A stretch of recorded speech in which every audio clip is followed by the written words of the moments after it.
আসসালামু আলাইকুম রহমতুল্লাহি বারকাত। কেমন আছেন সবাই? চলে আসলাম পুঠিয়া রাজবাড়িতে। তা আমি যে পুঠি রাজা এই প্রথম শুনলাম।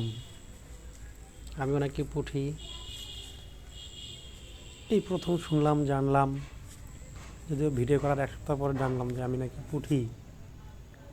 যাই হোক, জীবনে সাদা গোলাপ দেখি নাই, সাদা গোলাপ দেখলাম, লাল গোলাপ তো দেখছি, বেগুনি গোলাপও দেখলাম ওইখানে যে পুঠি রাজবাড়িতে। আপনারা যদি কখনো যান, ঘুরে আসতে পারেন। অনেক রকম গোলাপ আছে এখানে, পুরো একদম ফুলের সমাহার।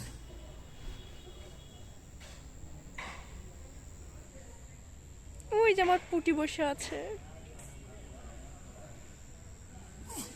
পুটি রানী।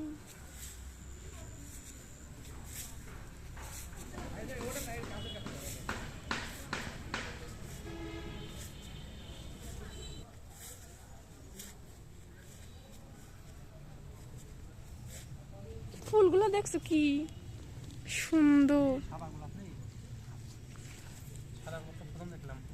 কেন, আমি তো অনেক দেখছি। কালো গোলাপও আমি দেখছি, হলুদ গোলাপও দেখছি।